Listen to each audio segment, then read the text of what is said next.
Well, I'm doing something completely different today. I am having an informal talk with four Minnesotan, I guess you'd call them political figures. And we're going to have a nice little talk about the importance of getting involved and learning about local politics. All right, join us.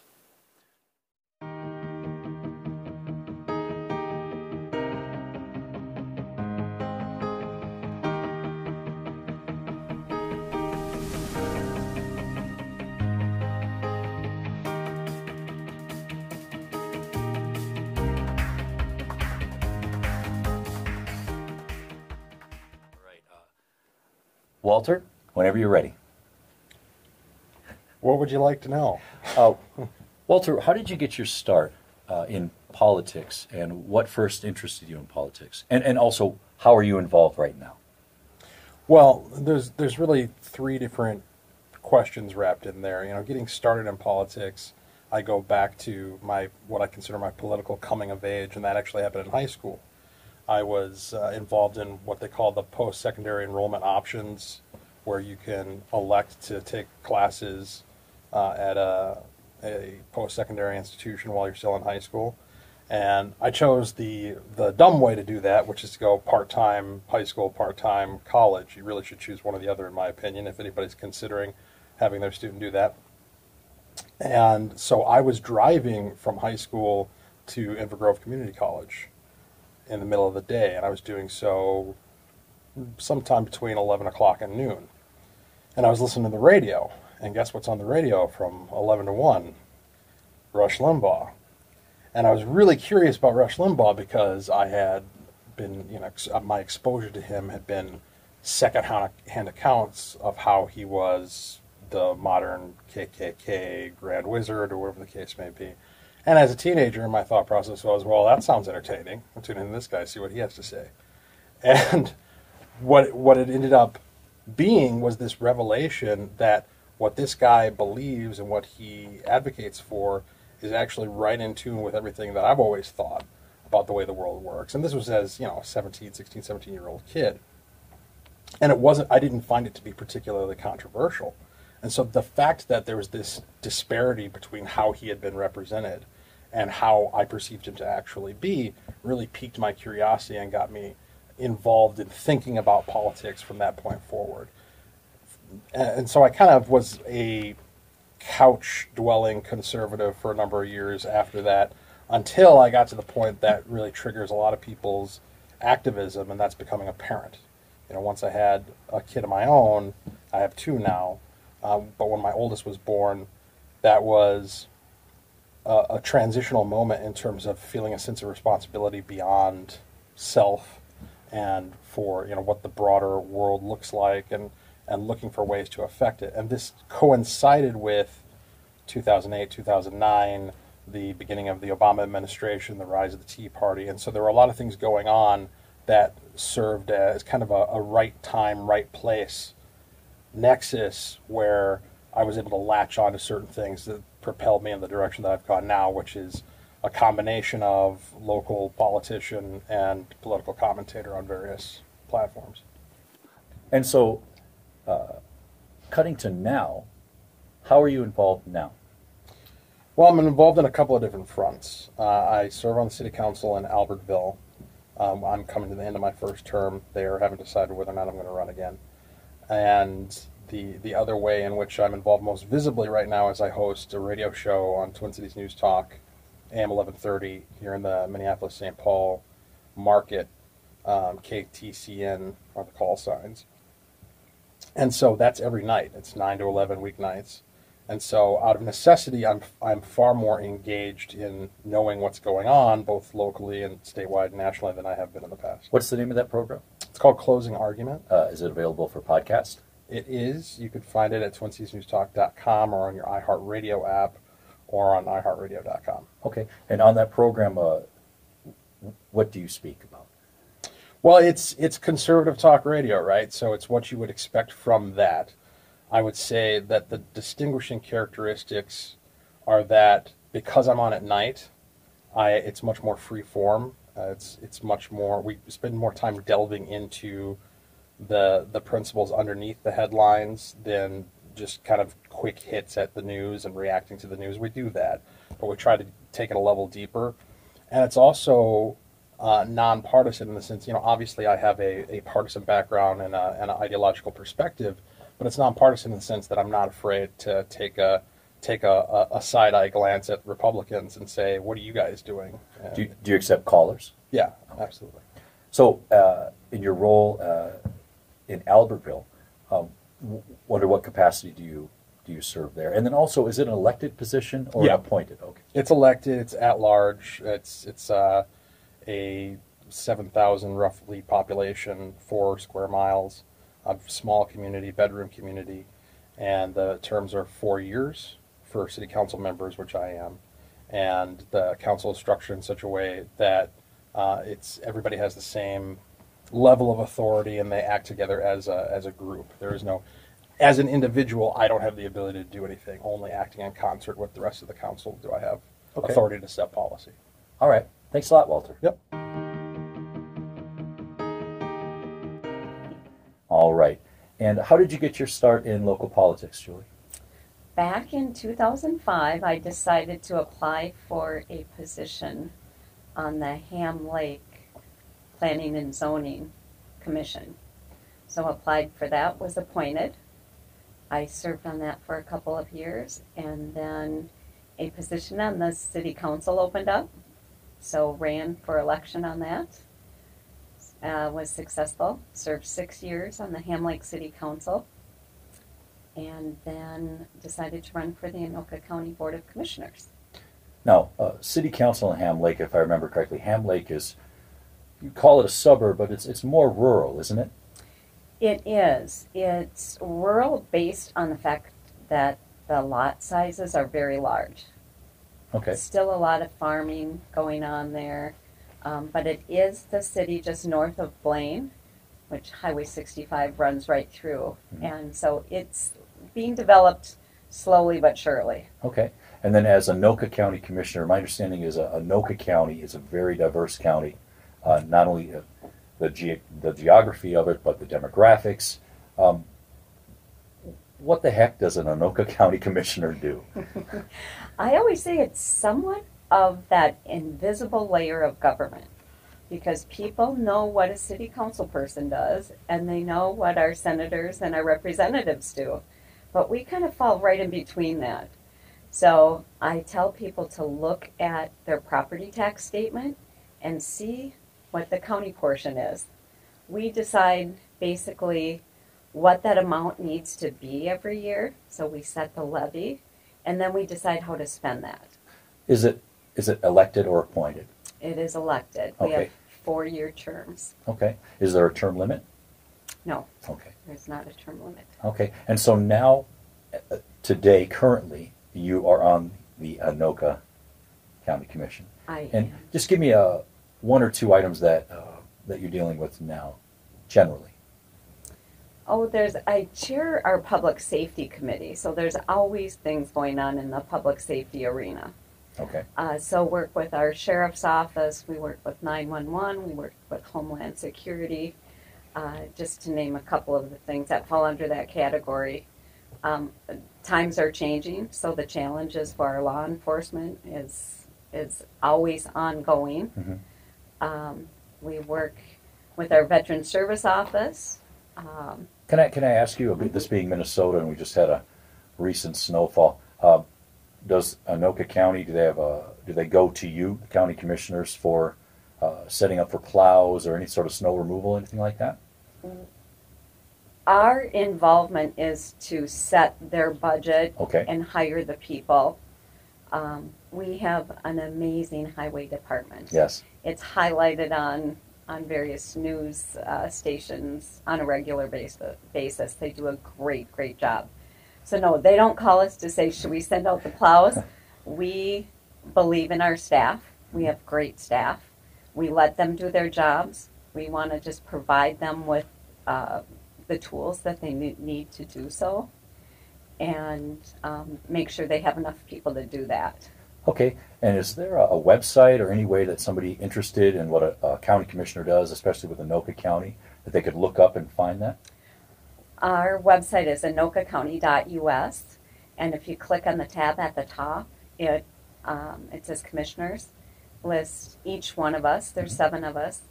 It lists all the committees that we're on and different type of things. And we all have a separate email that you can contact us on via that. All right. Thanks a lot, Julie.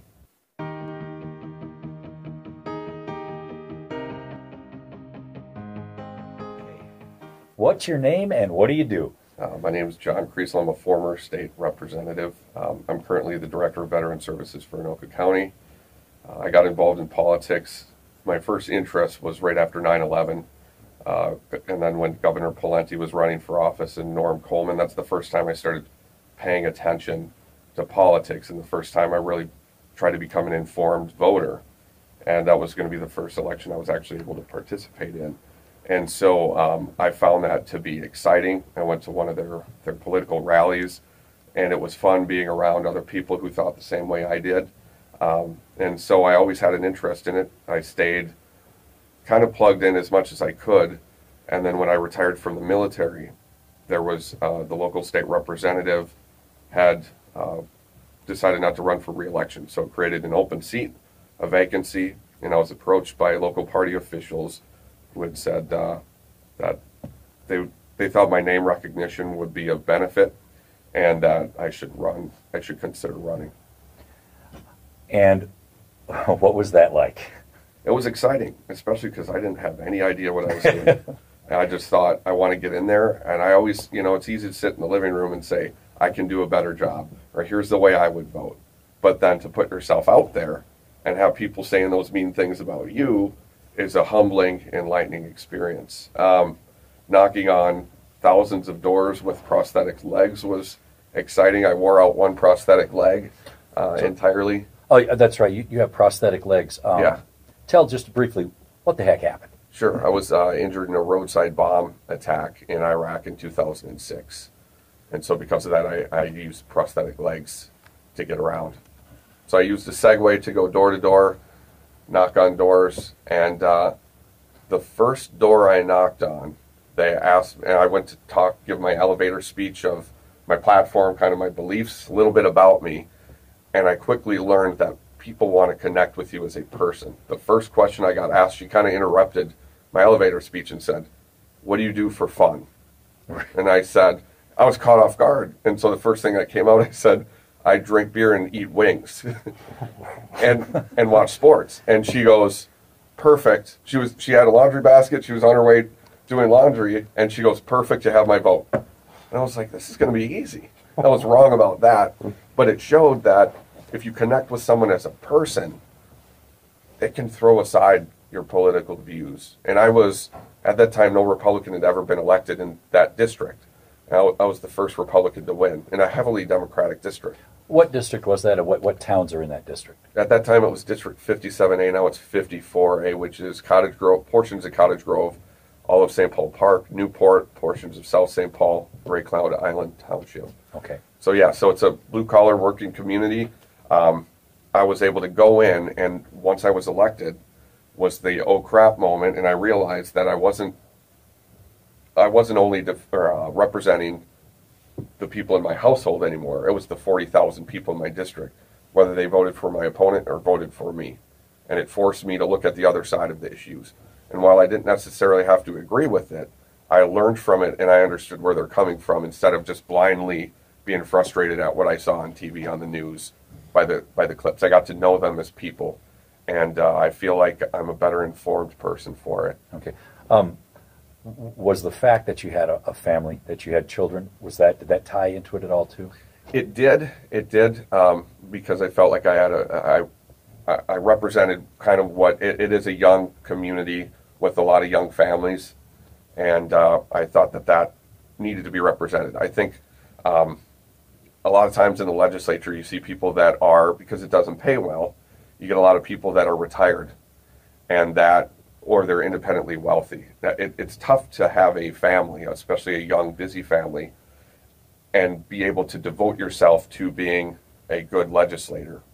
And so I thought I was uniquely set up with my job at that time as a contractor for the National Guard, I had flexibility that I could really devote myself to my job at the legislature. Can I ask you too? I did a little research, Mm-hmm. and is it true that you met the president? I did. Okay. Which president, and did that affect your decision to get involved in politics? President Bush. Okay. He pinned on my Purple Heart when I was at Walter Reed Army Medical Center, and then I met him 2 other times at the hospital. Okay. No, it didn't. I had already been excited about politics. I was a fan of President Bush. It certainly helped when I was running for office because there was people to help fundraise for me. So that was several years ago. So cut to now. How would you say that you are active or involved or even aware of local politics now? I think having served in the legislature, I am able to understand what's going on. So I keep tabs on it. I still have some friends that I served with in the legislature that are still in positions. And so I kind of keep tabs on it, ask them how things are going at the Capitol. I watch, from a little bit of a distance, because now having a job for Anoka County, mm-hmm. I try to not be extremely partisan. Okay. And I would say I'm a lot less partisan after I was elected. And it sounds like it doesn't make sense, and I never would have thought it would have been that way, but I learned you can't just all be a certain way. You can't vote an entire certain way and do a good job for your district, or at least in mine. Certain other districts might be one side or the other a lot more. But so I keep tabs on it now, but it's more of sort of as a hobby. Okay. So I know that you're active on social media, and I believe that you go on speaking engagements. Is that Yep. correct? Yep. And what sort of engagements are those? Businesses will hire me, and then I'm able to go and give a motivational Oh. speech about it's. I never get into politics during them. I just talk about my injuries in Iraq, how I overcame them, sort of my outlook on life now. Okay. And so, yeah. So is there any way that anybody could read more about, quote unquote, your story? Absolutely. Okay. On johnmkriesel.com. And the last Okay. name spelled Kriesel. Oh, yes. And my book, Still Standing, The Story of Staff Sergeant John Kriesel, is about to be re-released in anniversary, modern version, to update a lot of changes in my life over the past 10 years. Okay. And that will also be available on that website here shortly. All right. Outstanding. Thank you. Thank you.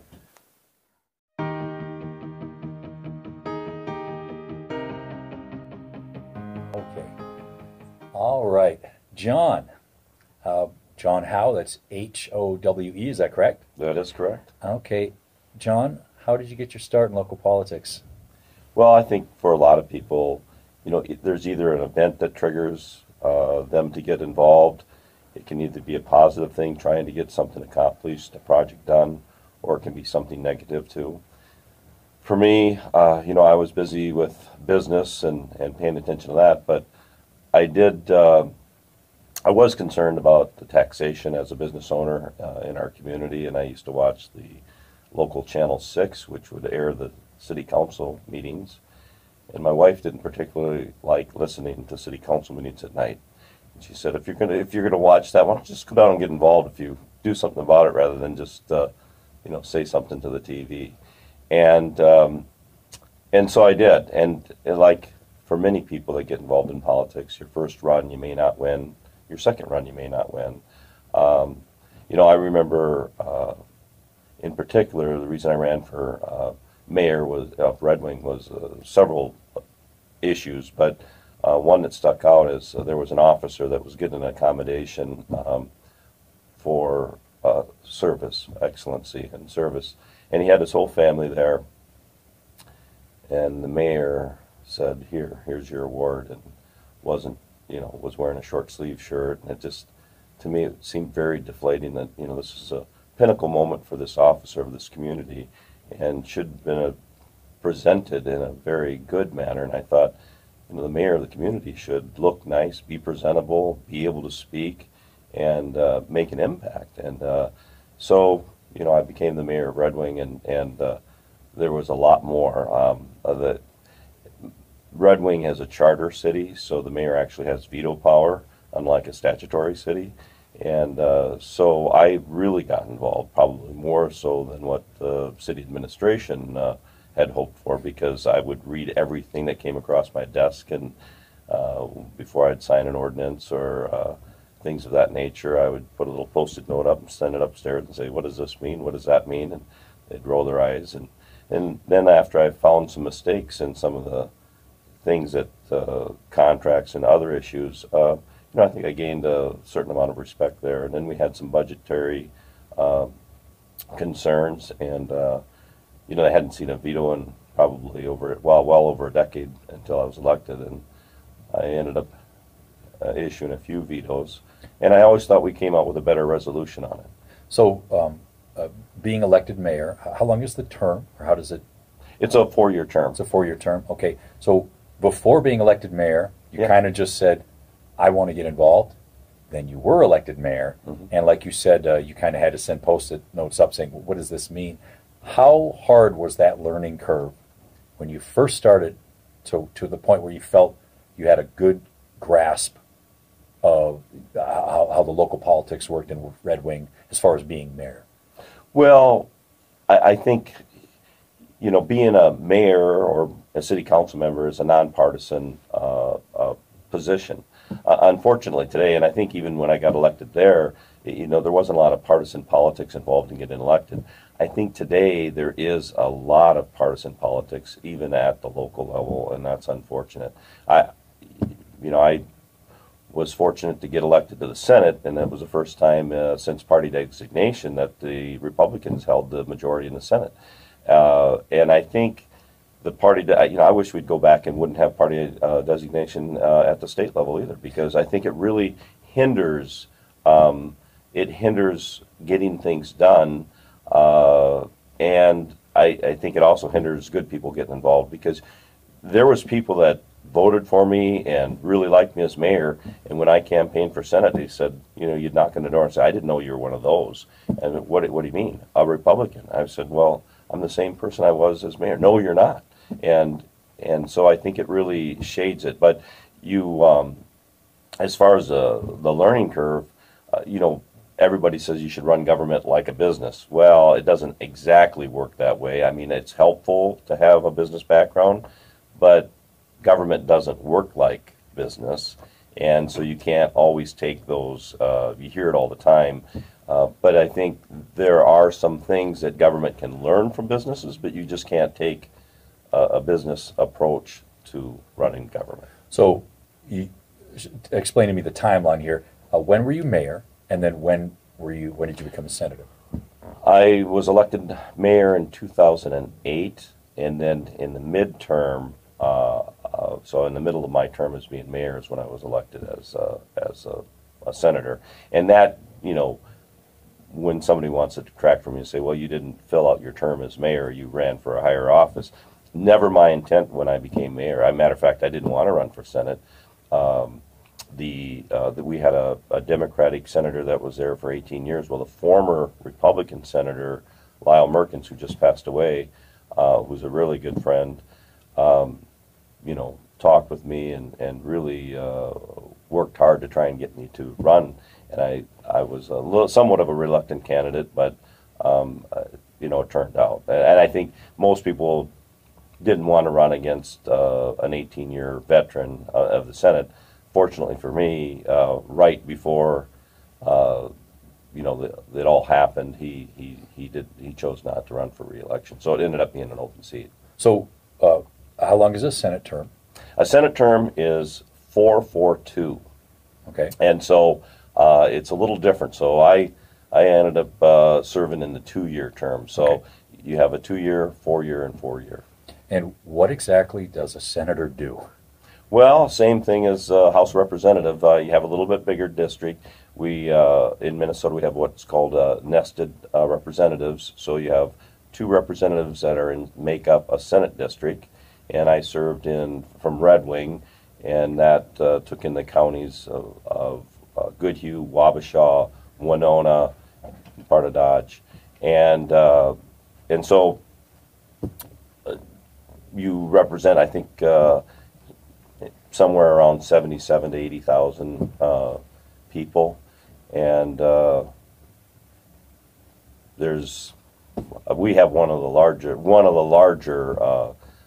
state legislators.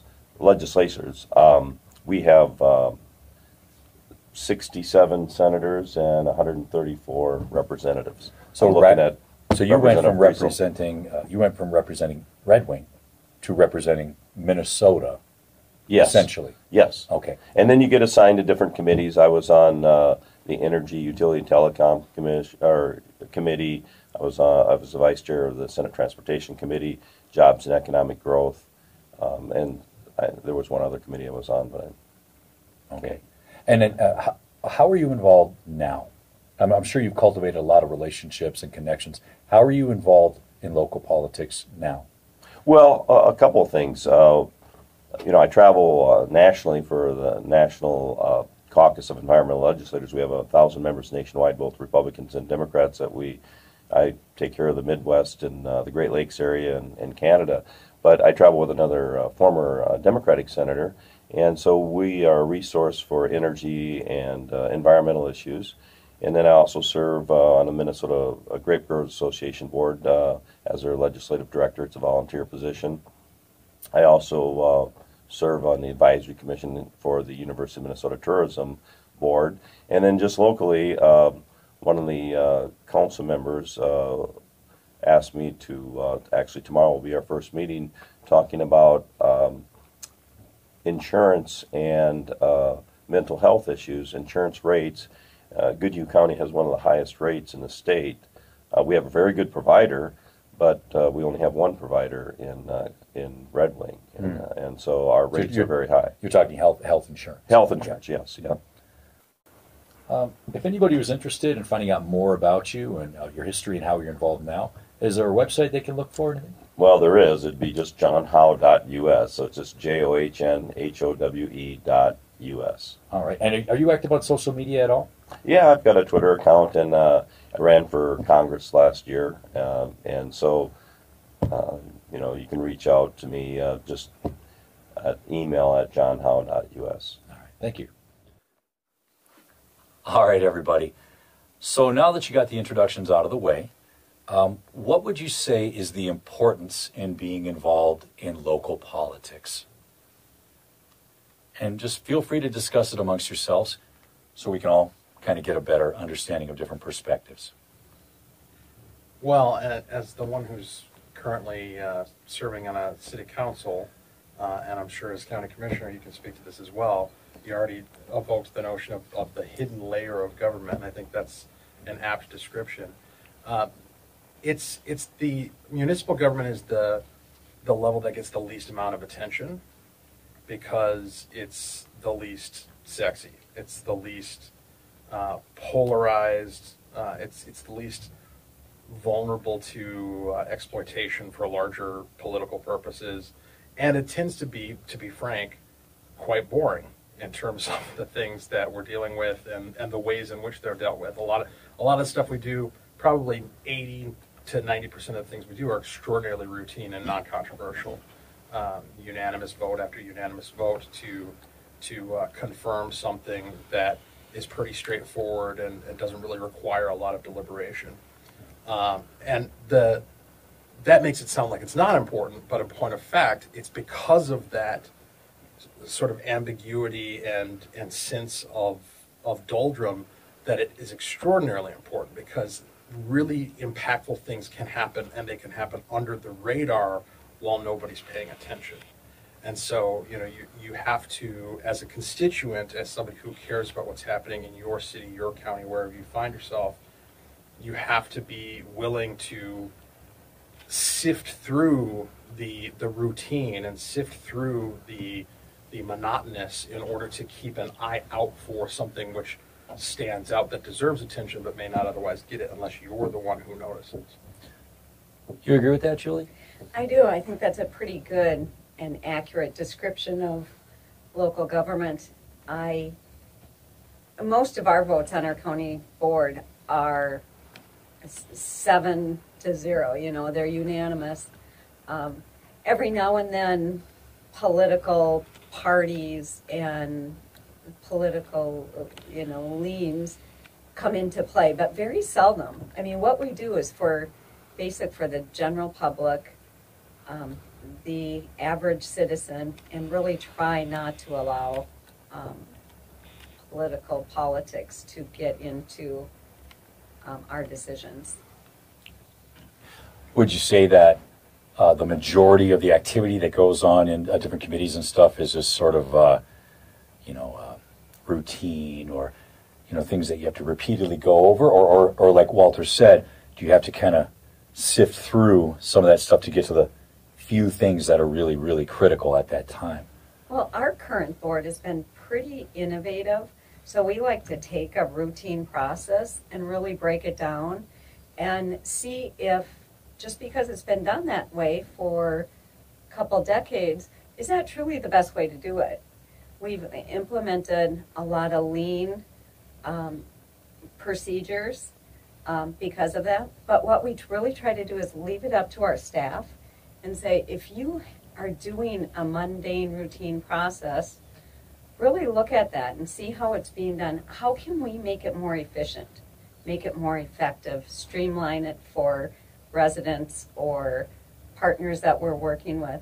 So we're always, I think that we're pretty innovative and try not to just rubber stamp things. We try to really step back and make sure we're doing the best job that we can do. So just because something's been done a certain way doesn't mean there's not another, maybe potentially better way to try doing something. Exactly. And so from that point of view, it goes past getting involved. Not only are you involved, but you're trying to figure out a better way to do it. We really try to be pretty hands-on and really try to understand what our staff is doing.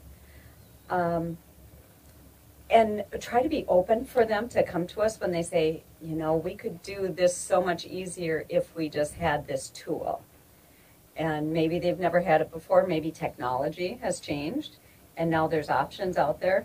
So I think it's always keeping an open mind about our processes and being willing to change and not afraid to be new and different. I think one of the concerns that I see that I watch our local politics, and having been there, is a little too much gets done by consent agendas. And what I mean that is maybe the council member has read through everything and understands where the staff is going, but the people watching it have no idea what just got passed. For instance, I think at the last council member, I think about $1.6 million of taxpayer spending got spent on a consent agenda, not a discussion about it. And so I think when it comes to spending taxpayers' dollars, that should be discussed, pulled off the consent agenda, at least explained. And in our community, we went from a 5 or a 6 day a week paper. Now we have a 2 day a week paper. The information flowing out to the citizens is, yes, you have some more electronic media, but a lot of people get their information still in those rural settings from the print media. And if something's passed on a consent agenda, you may never know that what it was even about. So I think that's a consent agenda means that it's everything's lumped together, and everybody's in agreement. We don't think there's somebody might pull something off because they have a conflict of interest and they need to abstain from that vote, but it's lumped all together and passed because there's not going to have a discussion. Everybody in the room is kind of in agreement on it, so they put it on a consent agenda. Any council member, and maybe it might be different for other jurisdictions, but any council person or any member of that body can say, I want, number H pulled off of the consent agenda so we can discuss it. And you have that at the beginning of the meeting. So you said that in print, there's now 2. In Red Wing now, our Red Wing Republican Eagle gets put out Wednesdays and Saturdays, so it's only twice a week. It used to be 6 days a week. So for people to get the information, and if someone is even watching a council meeting, unless you're really paying attention and went through the notes, you would have no idea what the local government body just passed by consent agenda. You're like, there was no discussion over it. It was just passed. And I think so. I think that happens too much. Too much. Yeah. I had, would you agree with that? Yeah. A friend of mine ran for city council in Cottage Grove, and the Cottage Grove City Council was a very tight-knit group, and everything just kind of went through, no questions were asked. And my buddy went extremely overboard with it, made himself look bad at a few times, but at least he got a discussion started. He would make them explain what they were doing, why they were spending this amount of money and passing this through. It's important to pick your battles. There are times where he was kind of nitpicking about stuff that really it didn't make any sense. But I was proud of him for that, since he only lasted one term. No surprise. But I respected the fact that he went in there and asked the extremely tough questions, made the room quite uncomfortable at times. But for those individuals who are making those votes, they, for the first time in a very long time, had to explain why they were taking those votes. And I think that's important. Do you think that there's a sense, like John was saying, that because it's the same faces in these committees and that everybody is already sort of on the same page about what each person may want or not want? And do people sort of say, oh, well, we're going to get this done, and then, we're going to inform the public, but it's just going to get done anyway. Right. So from your point of view, when your buddy did that, you must have been just like, hey, man, heck yeah. Right. You got to explain it, because not everybody knows. Right. As long as it's done in a respectful way. And I think that's kind of a lost art in politics today, is it's easy, especially with social media, it's easy to read a quick headline for something and start an argument. I'm great at it. And I think that's kind of what he did. It was very reactionary, and he didn't get along really well with other people. And so I don't think he made an effort. It was more of just, I'm going to put their feet to the fire just for the sake of putting their feet to the fire.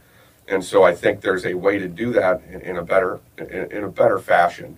And it doesn't mean, just because everyone agrees on something doesn't mean there should be one person needs to hold their feet to the fire just for the sake of an argument. So I think that's. And I think even if you're not going to argue the point and say we shouldn't do this or whatever, I think it's really great when a council member says, I want to discuss this just so the community understands what we're doing here and why we're doing this. Which is the purpose of meetings. Exactly. Well, it's obviously to approve it, but to at least explain why we're doing that. And sometimes it's, calling on the financial director or calling on a certain department head from Public Works or the chief of police or something to say, hey, explain why we need this ordinance, because, I'm probably going to pass tonight, but let's explain why it's needed and why we're doing it. And I think sometimes that's a little bit of a lost art. And unfortunately, city council members meetings and county commissioner meetings can take a real long time. But I think it's important to explain those positions, and it's just not possible on the local evening news to highlight every single tiny little bit of minutia that every city council or every county commissioner is going to. So it's only the flashy, controversial things that are out there. So when these things are released in the press, is it after the action has been taken, or is it letting the public know, here's what we're going to talk about? Yeah. Come on and how? Well, it does it vary? It varies on the issue. It depends on Most the of the time issues. it's before. If it's a large, If it's a large item, the people opposed to what we're doing, the ones in the know that are paying attention, they're gearing up to oppose what we're doing. Okay. And you'll have an agenda. I mean, I will see it even for our county and stuff. I'm assuming the same for. There's open meeting laws where they have So to give me post the agenda. what? So an agenda is basically a list of the issues that are going to be discussed. Is that accurate? It's a list of the business that's going to come before the council or the board or whatever entity is meeting. And this would be at different levels, would you say? The city, the county, the state? Yeah, Okay. it's structured very similarly. The agenda is just your plan. It's a plan for the meeting. This is what we're going to talk about. Okay. And when one of the first items of business is to approve the agenda, and that's part of the rules of order for the proceedings. And what's happening there is that the association, whatever it is, the board, the council, is consenting to these are the things we're going to talk about tonight. And that's so that you don't go far afield off down rabbit holes that are irrelevant to what it is that you came there to do. Okay. So when the public is informed of this, and I mean, it's under the assumption that you're going to be informed, and so you can be, not necessarily make the decisions, but you can be vocal. You can be in there and attend and at least listen to the issues. Is that accurate? So there's, and I can only speak from my council. I know other councils do things differently, but I think generally speaking, councils have the practice of having a public comment period during every meeting. And during that period, citizens or others who have business before the council or want to express themselves publicly can speak to whatever it is they came to speak to. It could be something that's on the agenda, it could be something that's not on the agenda. And depending on how different councils have it structured, usually there's a time limit involved. So, 3 minutes, 5 minutes, whatever the case may be. As far as the actual other business on the agenda, typically, unless solicited from the council, it's kind of like being in court. You listen, you spectate. You're not part of the conversation unless there is a public hearing for a particular item that's before the entity. So let's say, just in general, a regular citizen, in a community, sees some sort of issue pop up, and they say, well, there's going to be a meeting, there's going to be some, how can I go and listen, possibly be engaged in questions and things like that, and then how can my voice be heard? Well, if it's something that is going to be on the agenda, you could show up and you can ask to speak during the public comment period. If there's going to be a public hearing, you'll definitely get an opportunity to engage in that. As far as engaging around the council meeting, there's limitless ways in which you can do that. We got podcasts, we got blogs, we got social media, we got letters to the editor, we got knocking on your neighbor's door, having some sort of gathering in your community. There's a variety of ways that people can and do engage on local issues.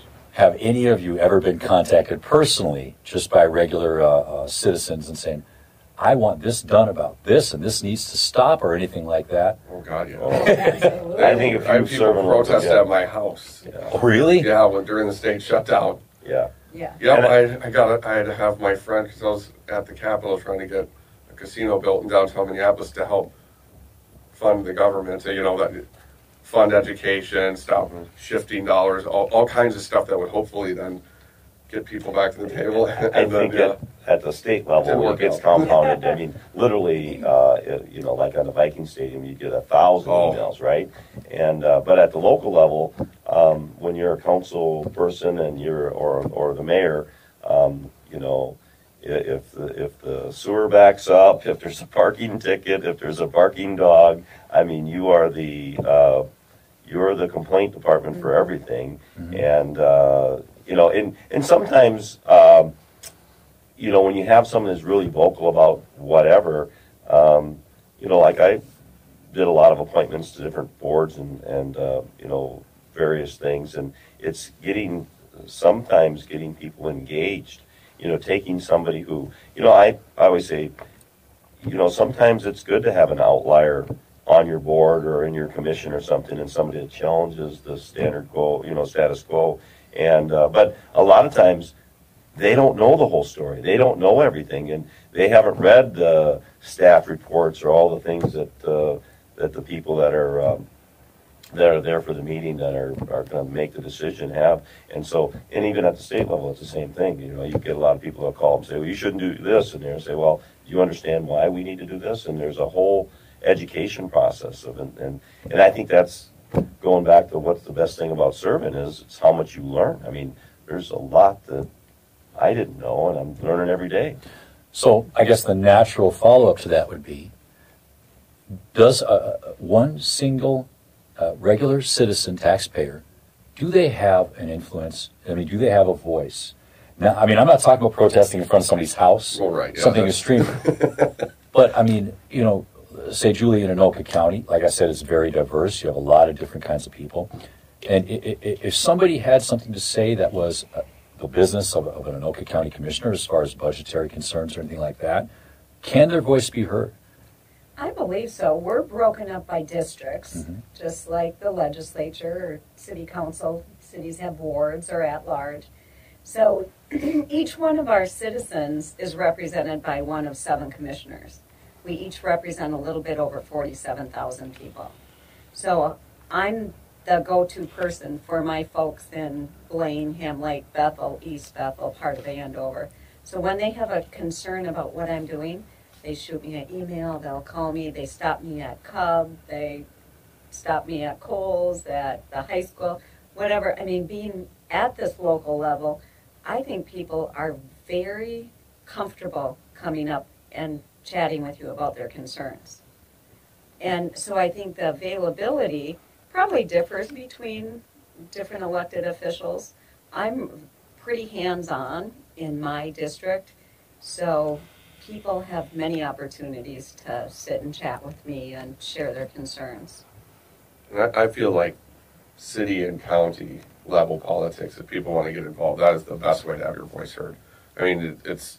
I think you made the comment earlier that it's not as sexy as the state legislature, because that's what you see on TV. That's what makes the 5 o'clock, 6 o'clock, 10 o'clock news. But a lot of what we did at the state level, people won't notice unless it's a big Viking stadium, because you can see that Super Bowl game here, all of that.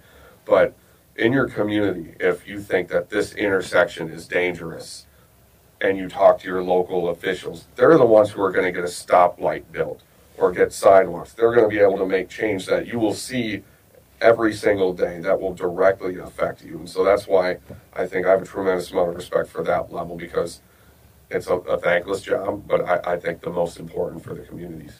I was just going to say that I think not only can a taxpayer influence, or a single citizen influence city council or the county commissioner, they can obviously influence anywhere along the line in the legislative process. But, you know, we deal a lot with lobbyists and things of that nature, but the people who made the biggest impact on me as a state senator was when a council member or a county commissioner would come up to my office or to contact me personally by telephone or by email and say, hey, I have a concern. And that meant more to me than any lobbyist that came in and had all this information, because when a local government official would reach out to me and would explain how their community is being impacted by something, that made a real difference with me, and I'm sure it did with you. Absolutely. So I think, you know, so I would encourage local government officials to go directly to their state rep and their state senator, rather than going through a lobbyist or hiring a lobbyist. I know sometimes that's, you know, they have to do that, but I just think it meant more to me to hear exactly from the local government official. And to that, Walter, are you recognized in Albertville? What do you mean by recognized? Well, when I go around. Right, come on. I mean, and not only that, because you have a radio show, you don't Sure. really get to see. Yeah. You know, and depending on if you're listening to FM or AM, the voice sounds a little different. But, I mean, you are active politically. My so. situation's unique in that I got elected as a write-in to an open seat with no challenge as a relatively new member of the community. So What's a write-in exactly? I was not on the ballot. I did not file to run. I ran a write-in campaign. So the people who voted for me, all, what was it, 53 of them, something along those lines, had to physically write my name on their ballots in order for me to get elected. And I got the highest number of write-in votes, and it was an open seat with no challenger, so that's how I got in. And that was So- that was 3 years ago. Yeah. Is yeah. that at large or is that? That's at large. Okay. Yeah. And so, which is interesting because 2 years later, there were like 7 people running for 2 spots. yeah. Yeah. And so we'll see what happens. There's It's all about timing. Yeah, it's all about timing. Timing. And so my path is very unconventional. I didn't, and it's not one that I would have imagined or chosen if I was planning ahead. And so I took kind of a backwards approach to it, where I'm getting to know my community through serving it, as opposed to how it typically goes, where you get to know your community and then you get the opportunity to serve it. And so I don't feel as though, I mean, I get approached by people who I know. So you had like but on the job training type Yeah, deal. absolutely. I get approached by people who I already know, but I haven't gotten approached by constituents that I didn't previously know, who are like, hey, you're on city council, or whatever the case may be. Okay. I think that's a better thing sometimes, though, to be an outsider and go. I got ripped out when I ran for state rep. One of the knocks was that I hadn't lived there very long, and that's fine. But growing up in Vadnais Heights, White Bear Lake, then moving to Cottage Grove, I was able to say, here's what I like about Cottage Grove that I didn't like about Vadnais Heights. Here's what I like, what I dislike about Cottage Grove that I liked about Vadnais Heights, an outsider's perspective. And I think that we need more of that instead of just going, this is all I know. This is the way it should always be. You know what I mean? Right. Oh, I'm sorry. Were you? I was going to talk about John and talking about the lobbyists. We have a pretty active county board where I have our senators and our representatives' names and numbers on my phone, where if there's a bill going on, I can call and say, this would impact us positively, this would impact us negatively. The unfunded mandates that get pushed down to the county level, many times because there's no fiscal note attached to a bill, that it shows what the impact of that bill passing would be on the county.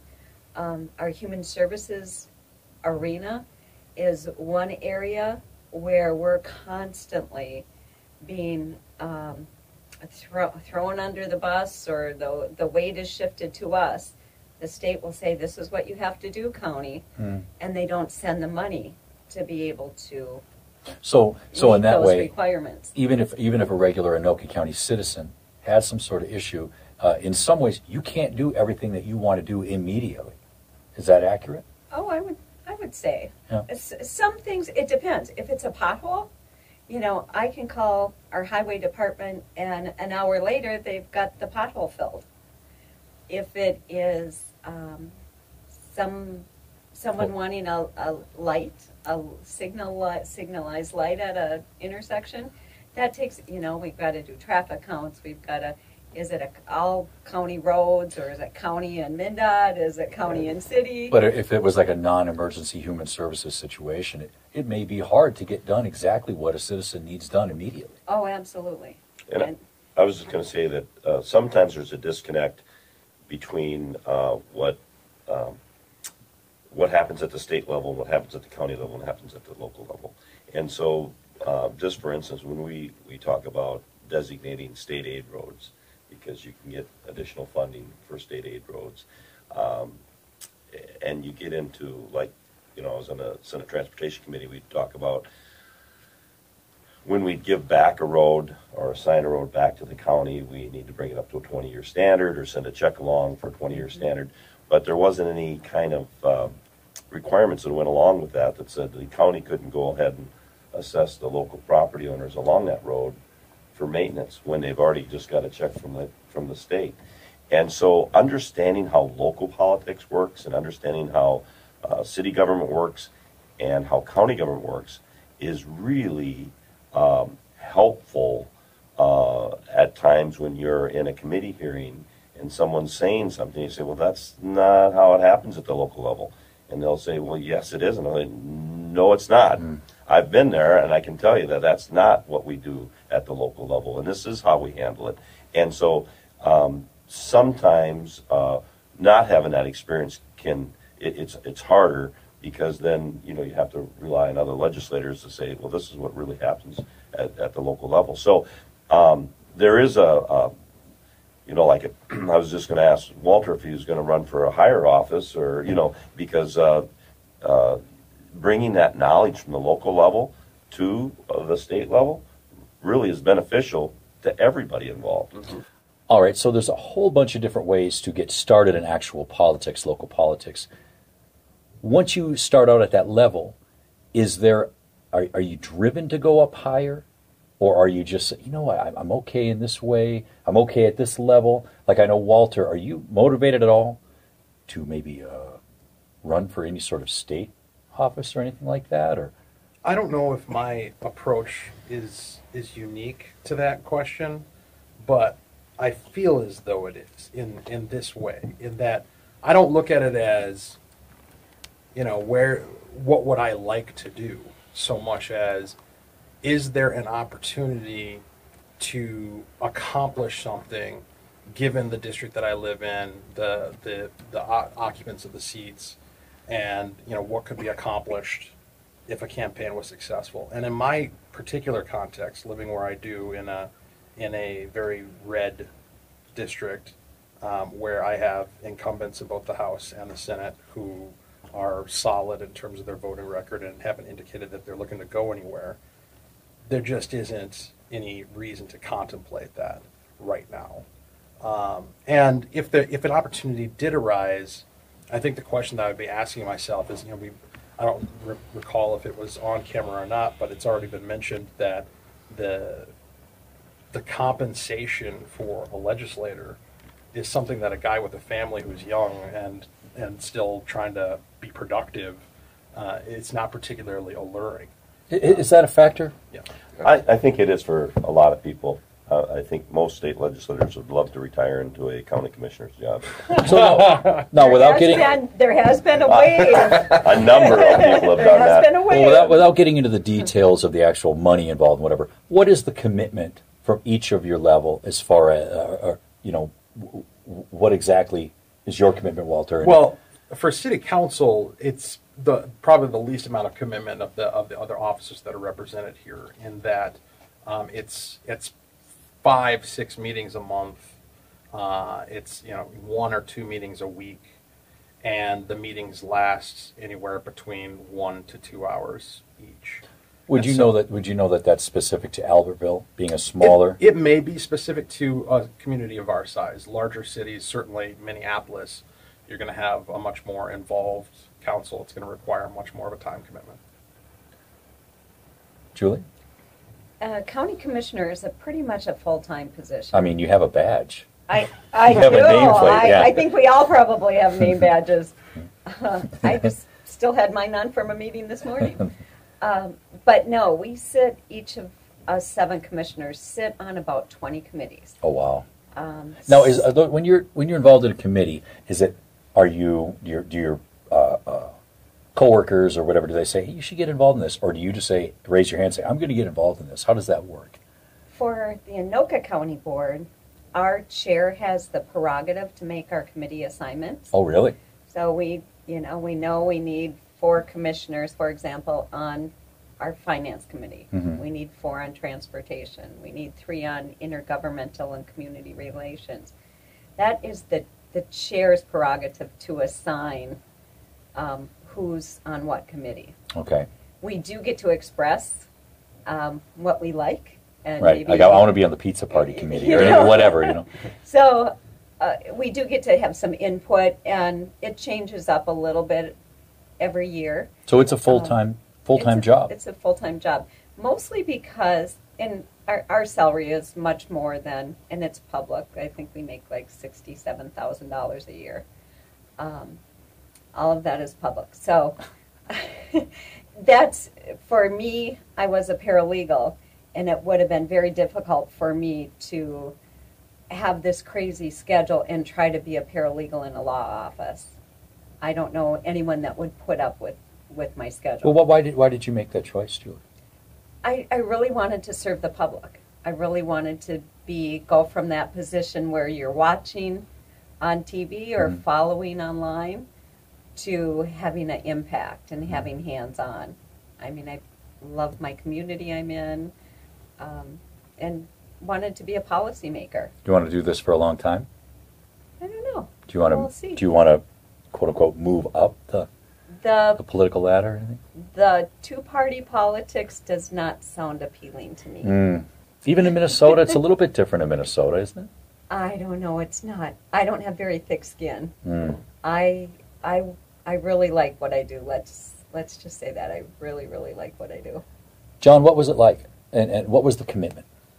It was extreme during the session, which doesn't go a full year. I mean, it goes in budget years. It's January to May, pretty much, I believe, and then bonding years, it is February to May. When you're at session, it starts kind of slow and then ramps up, where you'll have your committee meetings, and usually 4 to 5 committees that the speaker and House leadership put you on. Okay. And that's where legislation starts. That's where you have your public hearings, and they work their way through the pertinent committees, eventually to the House floor. So further you get into session, you're doing committee hearings in the morning and afternoon, and then you're doing sessions on the floor, voting on these bills and debating in the public forum. It ends up being extreme, especially when you have family commitment, sports, and this and that. I mean, you're missing all of those. I've spent many a night in my office on the couch, and that's the commitment you have to have if you want to do a good job. So it is tough, and then once session's over, you're expected to be part of your community, listening to your city and county officials, being at public events. So it is, you can have a full-time job in addition to the legislature, but not while you're in session. Okay. I mean, you're taking a leave of absence. And while you're on, I mean, they call it on the floor, right? When you, Yep. Can it get tedious and monotonous? Oh, for sure. Can it get to the point where you just are asking the public for a little bit of help? Yeah. And Just when your "Hey, help friends us say, out." I'm not going to speak on this bill because we already have the votes, it's all good, everyone's had their argument, it's fine, and then they say, my turn to speak, yes, then I write help on a sign and hold it up. Good old Denny McNamara. Yeah. What's the commitment, John, for a... Well, it's same as what John said. It's it starts off kind of slow, but at the end of the session, you're catching a 15-minute nap on your couch. I mean, it really, you're running 24 hours a day at the end of the session to try and get things done, and people are running on very little sleep and making big decisions and trying to do the best. And I wish we had a little bit better system with that. And of course, then when you're out of session, you're doing it. But your family life does suffer from it. And when I served, I took it very, like most people, very seriously. I never took a whole day off from the legislative session. I mean, every day that the legislative session was in session, I was there. And you might step out of the Senate chambers to talk to individuals while something's being discussed. But it's important to be there. It's important to be at the committee hearings and to learn about the different bills. And I think I encourage anybody to get involved, whether it's local politics or any politics, because two things. One is you learn a lot of things that you don't know, and the other thing is if you really do it well, you can help make a positive impact, and you can have an impact. It is difficult. The two-party system, a lot of times, the reality is if you're in the majority, your bills get heard and your bills get moved. And if you're not in the majority, typically your bills don't get heard and your bills don't get moved. And so that's part of navigating that system, to find the right authors for bills to try and move things forward. But a lot of it comes down to the leadership and what their goals are, and building those relationships so you can get something done. If you want to stand up and thumb your nose at your own caucus, that's a great way to become very ineffective for the people that you represent in your district.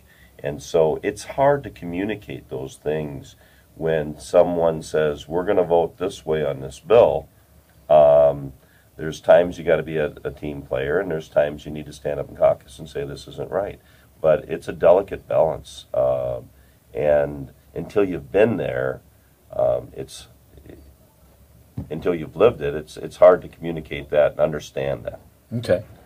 All right. Well, I think the final question I have, I guess, kind of, even though it's the end of this, it's kind of a beginning, in a sense.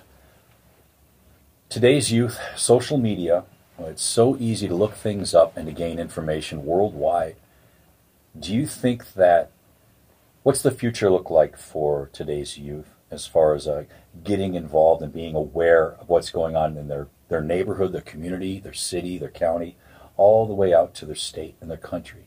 Or do you think that today's youth are being wrapped up in larger world or country issues and not focusing more on what's happening in their community? Well, I think that there's a concern. I mean, there's instant information available to everybody right now, but not all of it is legitimate information. And I know, when we get into campaigns, you hear about whisper campaigns. It's this person did this or this person did that, and there is a lot of, we have instant access to information, but all the information that we have access is not good information. I mean, you've got people that will retweet something from The Onion, which is a complete, It's a satire. They take the outrageous, just completely outrageous, and somebody will read it and think, that's true, and they'll retweet it, or they'll take a piece from it and write it like it's the gospel, and it's absolutely fiction. And so I think it's really hard for today's youth to find out what's real and what's not real. And so that's a big concern. That's interesting you put it like that, because even adults have a hard time distinguishing what the actual source is of a quote-unquote story or whatever. I think that's changing, though. I think that we have to remember that social media is only 10 years old. I mean, Facebook just turned 10 years old. And our generation, and even the generation of kids, teenagers right now, this is all a beta test. This is us doing this for the first time, and we're still kind of figuring out how to be a society that interacts in this way. And I think what you're starting to see is a perception of the limitations and the pitfalls of social media, and some of the ways in which we need to find a way to both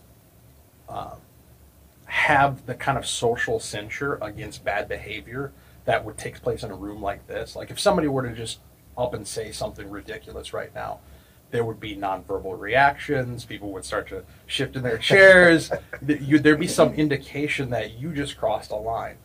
That isn't on social media, and so people don't get any feedback, any pushback of what they just said was out of line. And I think somebody smarter than me is going to figure out a way to compensate for that. And in terms of figuring out the sourcing of information, that's something that everybody's talking about, fake news, right? Mm-hmm. Everybody's talking about the difficulty of sourcing information.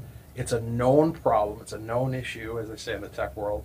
And I think that, again, smarter people than us are working on ways to be able to vet information in a way that people will be able to have more trust in. So hopefully that'll make it better for the younger generation than it's been for us. From your point of view, Walter, as a father, your children aren't teenagers yet, are they? No. So they're getting to the point where they're going to be delving into that. Right. And they're going to have to see, oh, this story looks interesting. Then they click on that. Then they may even get deeper into that one. And how do you prevent them from going way down into this crazy path of, now they're looking at something that is way outland. You know what I mean? I think that's one of the challenges too. Yeah, and that's kind of already happening with my oldest in YouTube. Oh, really? Fortunately, he's not getting into inappropriate stuff or things that are age inappropriate. But it's positive for him, and I think like all technology, it can be used either for positive effect or negative effect.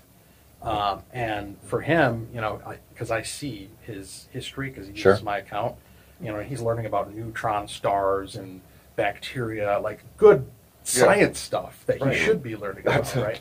And that's awesome. Because, and so I think as a parent, there's two approaches that you can take, both of which have their merits. One is trying to control the pipeline of information that your children are exposed to. And the other is equipping them with the skills to process that information in such a way that they learn how to think and how to make value judgments. Obviously, that's something that they're going to get better at as they get older, but you have to work on both of those at the same and balance them to where the pipeline gets bigger as their capacity to process it increases. And along those lines, with YouTube and with television, with the internet, Twitter, and all those other things, when a story about politics comes on, how do you approach saying, okay, this is the source, and you need to keep in mind the source? Because if you're looking through this media outlet or this media outlet, it may be the hue and tone might be a little different. So how do you approach that? And I know nowadays, I don't think there's ever been a more politically aware time in our country as far as the combination of dissemination of information being available and the conversations that are bubbling up because of just the national political atmosphere. So how do you do that? How do you say as a parent to your children, yes, learn everything you can, but understand that there may be opinions may be slanted a certain way depending on what outlet you're listening to, or if somebody says something, a politician says something, how do you say, okay, this is what they said, but they may mean something more general or more specific? You know what I mean?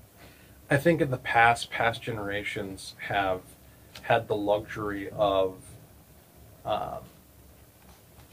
resting upon the concept of authority. As a kid, when I was growing up, you believed what your parents said, you believed what your teacher said, you believed what the police said, you believed what the institutions said, because that pipeline was very strictly controlled, and by your parents, and so you had that filter with which to prevent you from being exposed to things that were questionable. I don't think that capacity exists anymore. And so, there's a point at which you arrive at naturally as you're growing up where you realize, all of a sudden, the light switches and you realize, not everything that my dad thinks is right. Mm-hmm. Not everything that my teacher says is correct. And unfortunately, a lot of children aren't prepared for that moment. And so it sends them off into a rebellious direction because they're like, well, I can't trust anything now, right? Mm-hmm. That moment is going to start coming earlier and earlier in kids' lives. Okay. I see what you're saying. We need to figure out a way, and I'm figuring it out as we go, just like everybody else, of being able to more efficiently prepare them to dealing with uncertainty and making their own value judgments. And it's going to happen at a younger and younger age. What do you think, Julie? Well, the first thing I think is our kids lead by the example that we show them. The discussions in our house, if it's about politics, whatever the subject is. But what I see young people, they're now being babysat by their screen time. And it's like, I worry about that. My children are older, 31 and 33. But now I have grandchildren, and I always try to put in my little 2 cents, don't let that screen time be the parent. It might be good to watch, Thomas the Train for a little bit, but you still have to parent. Your parent. I think even more now, young people need to be really, really active parents. Super hands-on. Can I ask you, when you were growing up, was it like Walter says, where there was authority figures that you naturally respected those authority figures because they represented power in certain areas of your life? Your teacher, if you go to some sort of church, the church leader, your parents, things like that. Do you see that eroding a little bit?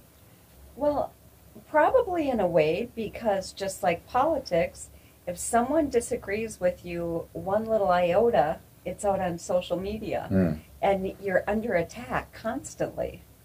So I think then hearing those attacks as a young child or growing up child, I think that does confuse you a little bit. Okay. I think the issue, Let me interrupt you. John, you have teenage boys? yeah, my ex-wife's kids Okay. are teenagers now. Yep. Yes, 15 and 16. Okay. So, yeah, entertaining age. So, I think the problem that we have now, I choose to look at it in a good way, and I think the biggest danger to our political process is apathy. And right now, we have a bunch of youth that care tremendously about the political process and about sharing their views with other people. As they mature, they will learn how to properly express their views and listen to other people's views. But the good thing is they care right now. I think the biggest problem is right now we have so much information at our fingertips that's so quick. We're not in a position to process it. There's so much that it's quick knee-jerk reaction. Retweet this, respond to this, name call, or whatever. That's not okay. But overall, I think, like Walter said, we're going to get there. It's just, this is all brand new. This is all brand new. And so I'm glad that people are paying attention. I'm glad that they're getting involved. And I'm glad that they care. Yeah. And I know I know you're very active on Twitter. Mm-hmm. And I know it's hard on social media because you could get some sort of comment from somebody. I don't even want to say somebody. Mm-hmm. You don't even know if it's a person. And that could really cut right to you. Yeah. Especially if it's something that you really strongly believe in. And then at the end of the day, you kind of have to say, okay, wait a second here. I don't even know this person. Right. If I really knew this person, they would call me or talk to me Right. or face to face. I can't imagine what it's like for a younger person to go through that stuff over and over and over every day, you know? Mm-hmm. Well, in some ways, it's what teenagers have been going through in high school since they started building high schools, which is that dealing with the perception that other people have opinions about me and caring about those opinions. And then at some point, part of the maturation process is starting to filter out which of those opinions you care about and realizing that I don't have to respond to everybody else's expressions. I don't have to value what everybody else thinks at the same level. I can have priorities, and in fact, I should have priorities.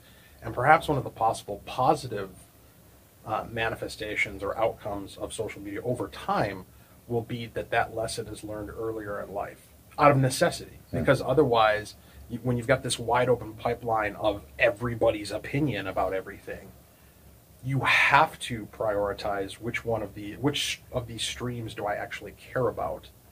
And the answer can't be all of them. Are you going to go nuts?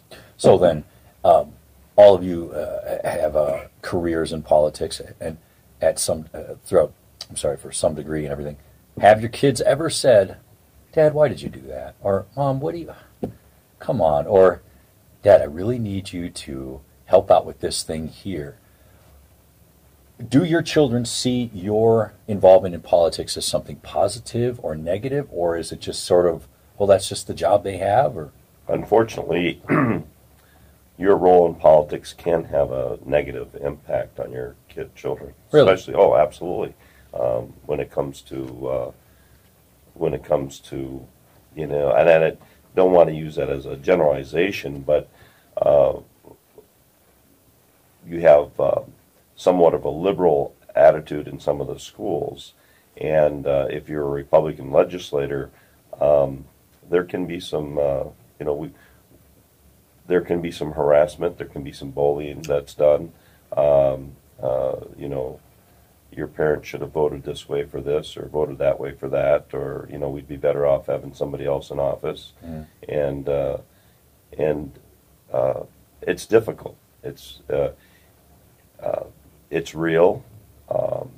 It's disturbing, and it should stop. And I think we need to do more to educate adults in the classroom and adults that interact with kids all over the place. Because, you know, our kids, they have our fears. They have our beliefs. You know, as parents, whatever we're afraid of, our kids are afraid of. Whatever we believe in, our kids believe in, because they look to us to be, you know, the truth bearers. And so we have to be very careful that we don't take our biases and pass them on to our kids and try and give them, you know, an open mind to look at things and give them guidance to look at both sides of the argument. And that is what I wish we could maybe instill in through some of our educational institution is, you know, having a discussion on both sides, and that it is good that we don't always have to agree on a subject, and it's okay to be a little different on this subject or take a different a viewpoint. So, how would you feel if your kids went just headfirst right into the political arena? Would you be? I'd encourage it. You would I think encourage they'd, yeah, absolutely. I'd encourage it because I think they'd learn a lot. And I, like I said before, I encourage everybody to get involved in politics because it's not easy. You got to have some thick skin, but you will be a better person by being involved in politics. I truly believe that. I think you'll have a better perspective. Now, unfortunately, you have some politicians that come out of either really ultra-liberal areas or ultra-conservative areas, and they don't have to pay attention, and they can take some outrageous positions because they're going to remain in office based on their base. And so I think for legislators that are in a swing district, you know, it's much more, I want to say, I think you have to be a little bit more in tune. But even there, you get caught up in waves. You know, 4 years ago, you had a Democratic wave. 2 years ago, you had a Republican wave. This, you know, was a red wave. Yeah, it was a red wave, Republican wave. And so good legislators in swing districts can get caught in you know, 2 years ago it was a Trump movement, and so now I think the midterm elections is probably going to be hard for Republicans. They're going to be maybe having a difficult year, and that's just a generalization. Not saying that anybody is more apt to get elected than the other person, but going back to the kids, I think that we need to make sure that adults that interact with kids don't just give a biased viewpoint all the time. You guys want your kids in politics?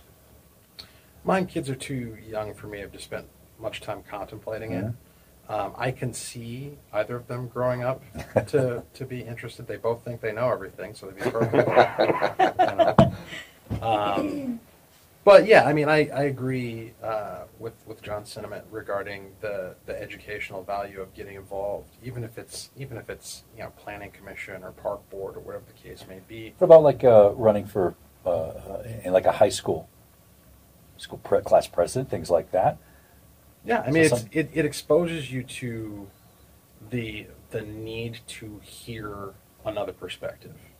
I think the problem with the really red district or the really blue district and partisan inter-party or intra-party politics generally is that you can afford to be in a bubble, and that's not a place where you're going to be able to look. Even for the sake of your own beliefs, because I have an ideological perspective that I want to cast out into the world and see grow, right? But in order for me to be able to do that, I need to understand what I'm coming up against, and the only way you truly understand that is by engaging with the people who believe it and getting to know them. And that's not going to happen if you're isolating yourself in your own little bubble. And so the running for, to your question, running for class president or whatever the case may be, at least it starts to expose you to these concepts of having to look at something from somebody else's perspective, which is one of the big differences between a child, the way a child looks at things and the way an adult looks at things, is being able to put yourself in somebody else's shoes. Well, and then advancing on to higher education too, the understanding I always thought was that when you go to college, university, whatever, you're supposed to be exposed to different ideas. And nowadays there seems to be, at least in some institutions, there seems to be sort of a stifling of certain things or a shifting of ideologies to where, well, we don't really want to hear this, but we'll hear this and this and that. Do you think, Julie, I know you said you have grandchildren. Your children are already in their 30s. Are they in politics? No, they're not. But my oldest daughter is on a parents/citizen advisory board for a school board. Okay. So she's in it. She's in it. Yeah. She believes in being involved in her community. And I think that's great because she's learned that, like Walter said, there's just not one point of view. you know, there's other opinions, and they always talk about politicians having hot air, but I think the best thing a politician can do is be a good listener. Because there's so many different viewpoints, and learning from where that person is coming from, what brought, whatever situation is, what brought them to that point that they have that viewpoint. I'm just glad that all four of you could sit down, you know, and kind of give us some knowledge and all that stuff. Really, really appreciate it, everybody. Well, hopefully all of you enjoyed watching this little informal discussion. And thank you, Walter. Thank you, Julie. Thank you, John. And thank you, John. And feel free, everybody, go ahead and leave comments if you have questions. And I'm sure that you can follow any of these individuals and listen to the radio program Walter has. You can find them on Twitter. You can email them. And just get involved in local politics. Even if you just want to find out, you know, who's running the show in your town, in your city, in your state. Because if you want to get things done, sitting at home and railing at the TV or at the internet or whatever and cursing and whatever, it's not going to do it. You're going to have to find out who's in charge, find out the issues, and then, you know, write some letters, send some emails, make some phone calls. Does that sound about right, everybody? Sounds like a good place to Sounds start. good. All right. Thank you very much.